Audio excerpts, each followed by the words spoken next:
آخر وجہ کیا تھی؟ وہ جو ابلیس تھا جو 80,000 سال تک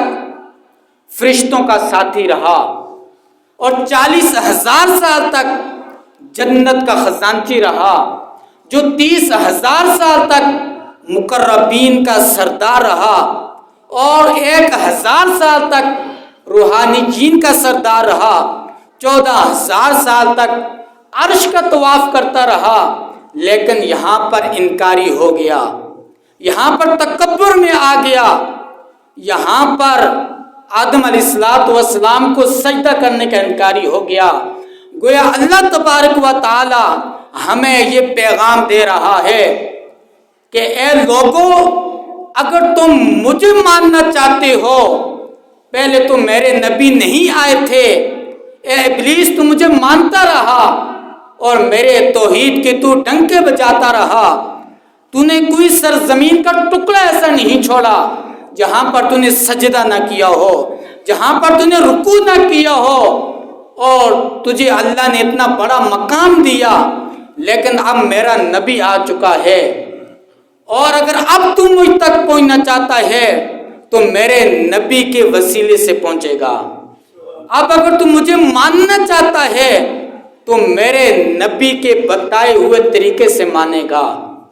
اب اگر تو میری عبادت کرنا چاہتا ہے تو پہلے میرے نبی کی تعظیم کو بجا لائے گا،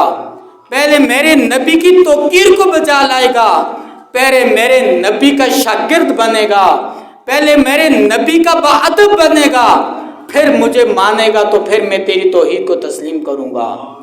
تو یہاں پر ہمیں تعظیم نبی سمجھ آتی ہے، توقیر نبی سمجھ آتی ہے، نبی کا باادب بننا کتنا ضروری ہے، یہ ہمارے ایمان کی بنیاد ہے۔ وہ ابلیس جو اتنا بڑا عبادت گزار فرشتوں کا استاد، جو 20,000 سال تک فرشتوں کو واز کرتا رہا، لیکن اس نے نبی کو چھوڑ کر، نبی کا بے ادب بن کر اللہ تک پہنچنا چاہا، اللہ نے فرمایا فخرج منہا، فرمایا یہاں سے نکل جا، یہاں سے دفع ہو جا، میرے نبی کو چھوڑ کر مجھ تک نہیں پہنچ سکتا، میرے نبی کا بے ادب بن کر مجھے تو راضی نہیں کر سکتا، میرے نبی کو چھوڑ کر تو میرا مقام اور مجھے راضی نہیں کر سکتا، تو جنت میں نہیں داخل ہو سکتا۔ تو یہاں سے ہمیں یہ پتہ چلتا ہے کہ جو تعظیم نبی ہے، جو توقیر نبی ہے، جو ادب مصطفیٰ ہے، وہ ہماری ایمان کی بنیاد ہے، وہ ہمارے اعمال کی بنیاد ہے۔ اگر ہم اسے بیچ سے نکال دیتے ہیں، تمام کی تمام عبادتیں اللہ تبارک و تعالی ہمارے منہ پر مار دے گا۔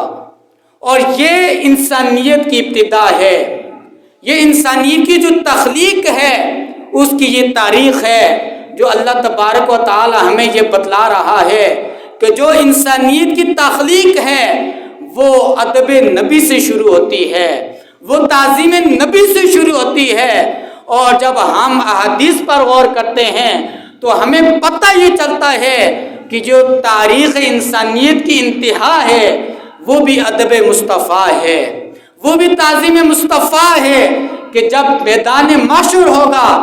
تمام لوگ جب تھکے ہارے ہوں گے، میدان محشر میں کھڑے ہو کر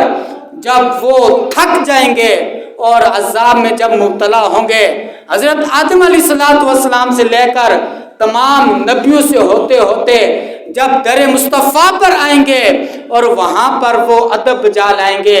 میرے نبی کے سامنے ادب اور توقیر اور تعظیم سے عرض کریں گے، اور میرے نبی جب شفاعت کریں گے تو ہمیں پتہ یہ چلتا ہے کہ جو انسانیت کی تخلیق ہے وہ بھی تعظیم نبی سے شروع ہوتی ہے، اور جو انسانیت کی تاریخ کی انتہا ہے وہ بھی تعظیم نبی سے ابتدا ہوتی ہے۔